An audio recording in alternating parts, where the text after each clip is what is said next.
안녕하세요, 소프리짬뽕 알뜰세트입니다. 2009년 네이트판에는 처음 본 남자에게 회초리 맞은 사연이라는 글이 올라옵니다. 그 쓴이는 곧 24살이 되어가는 처자라며 서울의 모 여대 4학년 재학 중이고 지금은 방학을 맞이하여 이것저것 해보려고 하는 여대생이라고 하는데요. 2년 전 여름방학 학교 친구가 알바할래? 하길래 당연히 하겠다고 했는데 시급이 10만원이었다고 합니다. 시급이 10만원이라는 건 뭔가 이상하다고 생각했지만 영화 촬영 엑스트라라는 말에 그쪽 일은 잘 모르던 터라 그렇게 줄 수도 있겠구나 하고 서울에 오디션을 보러 갔다고 하는데요. 스튜디오 안에는 글쓴이처럼 돈을 벌어보겠다는 글쓴이 또래의 대학생들이 많았었고 거기 스튜디오에 있는 촬영 감독이라는 사람은 글쓴이네가 맡을 배역은 상궁이라면서 카메라 테스트를 한다고 의자 위에 일어나서 전면, 옆면, 후면 촬영을 했고 글쓴이는 집에 돌아왔다고 합니다. 그런데 다다음날 합격이라는 전화를 받았다고 하는데요. 합격이라는 말을 듣고 나니 너무 기분이 좋았고 친구는 떨어졌다고 하는데 거기다가 선입금 60만원까지 받았다고 합니다. 그리고 글쓴이는 전혀 의심하지 않고 다음날 늦지 않기 위해 준비를 하여 스튜디오에 도착했다는데요. 그런데 촬영을 하기 전에 오늘의 씬은 매를 맞는 씬이고 사인을 하라며 계약서를 글쓴이에게 내밀었다고 합니다. 거기엔 촬영을 중단할 경우 180만원이라는 3배의 위약금을 물어내야 한다는 등 불리한 조건들이 써 있었다는데요. 그래도 요즘 시대에 누가 진짜로 때리면서 촬영을 하겠냐는 생각에 계약서에 사인을 했고 촬영에 들어갔다고 합니다. 그런데 때리는 사람은 건장한 남성분이었고 총 72대를 맞아야 촬영이 종료되는 거였다는데요. 거기다가 대사까지 있었는데 369 게임처럼 홀수번을 맞고 나면 대사를 하는 것이었고 때리는 척 맞는 척이 아니라 진짜 때리고 맞았다고 합니다. 결국 60여 대 정도까지 맞고 도저히 안 되겠다 싶어 촬영을 중단했다고 하는데요. 그랬더니 다리가 퉁퉁 부어 걷지도 못할 만큼이 됐더니 그 사람들도 아차 했는지 180만원은 받지 않고 60만원만 돌려받을 테니 집에 가라고 했다고 합니다. 그땐 너무 정신이 없고 아파서 그 돈을 돌려주고 그냥 집에 왔다고 하는데요. 근데 그 일이 있고 1년 후 강력계에 있는 형사에게 전화가 걸려왔는데 그 사람들은 변태였다고 합니다. 피해 여성 중 어떤 한 명이 고소를 하여 그 남자는 조사를 받고 글쓴이 또한 증인으로 참석해 진술서도 썼다는데요. 그 사건은 뉴스에도 잠깐 나왔고 신문의 기사로도 떴다며 아직도 비가 오면 다리가 아프고 붓는다고 했는데 정말로 검찰 선정 올 황당 사건이라는 기사를 보면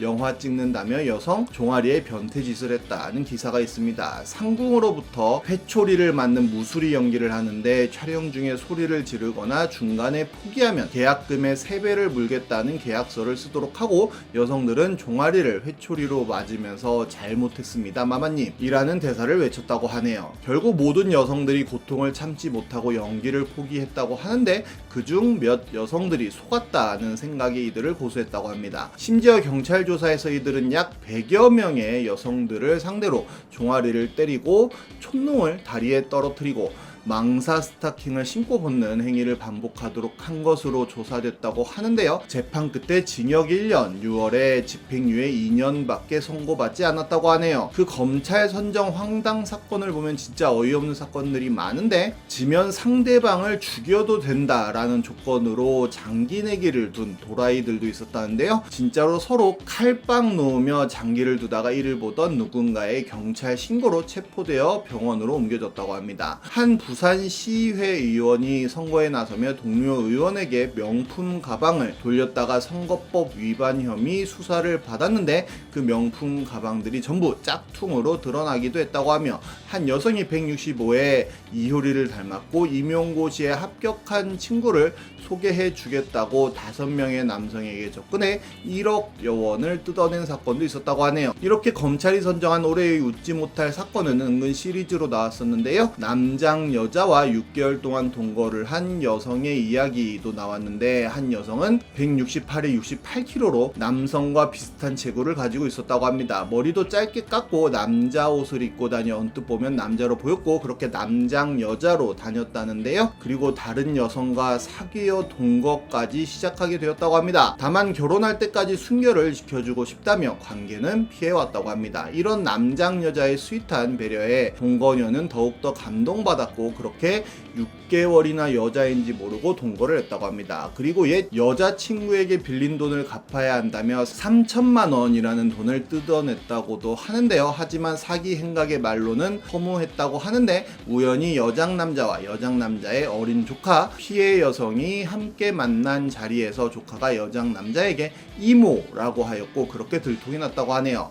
결국 사기죄로 구속되었다고 하는데 여장남자는 법정에서 언젠가는 성전환 수술을 해 여성과 결혼을 하려 했다. 법의 판단을 받아들이겠다고 잘못을 인정했다고 합니다. 여담으로 이렇게 남자 같은 여자로 우리나라 축구선수 박은선이 있는데요. 이렇게 국대에도 출전할 정도로 높은 기량을 펼쳤었는데 언뜻 보면 정말 남자로 오해할 만큼 남자처럼 생기긴 했습니다. 일부러 머리도 남자처럼 잘라서 더 남자 같아 보이기도 한데요. 중국은 박은선의 성별 검사까지 하라는 시비를 걸기도 했는데 미친 듯한 우리나라에서도 박은선 소속 구단을 제외한 6개 구단이 박은선이 다음 해 리그에 출전할 수 없도록 동의했다는 발표를 하기도 합니다. 결국 그녀는 우울증까지 걸리면서 시즌 중 급하게 러시아의 로시앙카로 이적했었는데 이렇게 어렸을 때 사진을 보면 천상 여자로 보이기도 하네요. 어떤 대리운전 기사는 손님과 요금 문제로 시비가 붙었다고 하는데요. 싸움이 커지자 손님은 차를 몰고 대리기사를 막아섰다고까지 합니다. 결국 대리기사가 음주 무면허 운전이라며 신고를 했다고 하는데요. 심지어 대리기사는 손님이 뺑소니 사고를 냈다고 허위 신고까지 했다고 합니다. 손님은 대리기사를 막아선 것은 인정했지만 뺑소니는 터무니없다고 주장을 했다고 하는데요. 하지만 이미 음주 무면허 운전으로 집행유예 기간에 있던 손님은 다시 음주 무면허 상태에서 운전대를 잡은 것만으로도 구속이 되었다고 합니다. 그렇게 손님이 구치소에 수감돼 재판을 받던 도중에 그 대리기사는 강간미수 혐의로 구속되어 심지어 그 손님이 갇혀있던 감방으로 배정받았다고 합니다. 결국 그곳에서 손님은 허위 신고였음을 자백했고 대리기사는 뺑소니 혐의는 벗을 수 있었다고 하네요. 현대판 시바지 사기 사건도 있었다고 하는데요. 한 분홍은 돈은 많았지만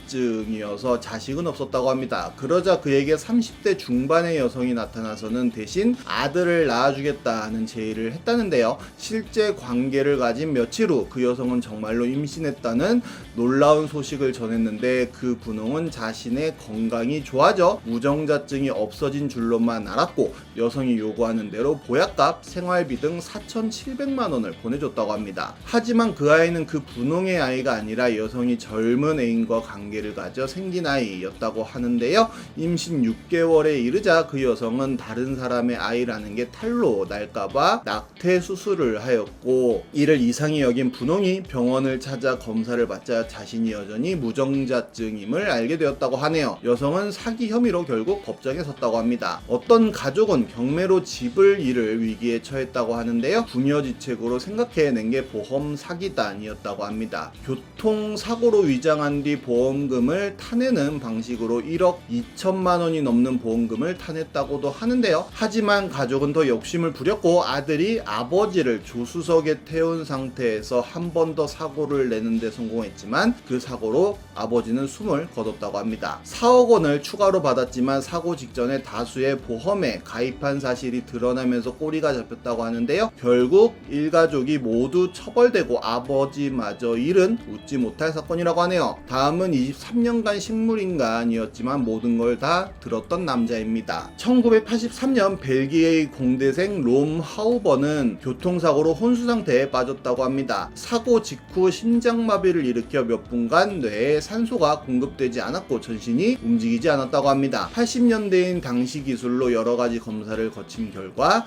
의사들은 그에게 의식이 전혀 없다며 식물인간 판정을 했다는데요. 그런데 2006년이 되어 벨기에 리에주 대학의 스티븐 로레이 박사팀이 최신 뇌 스캐닝 기술로 검사한 결과 그의 뇌가 정상적으로 활동 중이라는 사실이 처음 밝혀지게 됩니다. 23년간 몸은 안 움직이고 의식만 있었는데 아무도 몰랐던 거라고 하는데요. 의식이 있다는 게 밝혀지고 나서 3년 동안 조금씩 호전되기 시작했다고 하는데 이후 의료팀은 그에게 특수 제작 키보드와 디스플레이를 이용해 의사 표시를 할 수 있게 훈련을 시켰고 그는 사고 직후 내가 의식이 있는데도 아무도 그것을 알아차리지 못할 때 정말 실망스러웠다며 나는 내내 소리를 쳤지만 아무도 내 말을 듣지 못했다는 표현을 했다고 하네요. 심지어 로레이 박사팀이 식물인간 상태의 환자 44명에게 새 검사를 적용해본 결과 40%인 18명의 환자가 의식이 있는 것으로 확인되었다고 하니 몸은 움직이지 못한 채 속으로만 소리 지르는 사람들이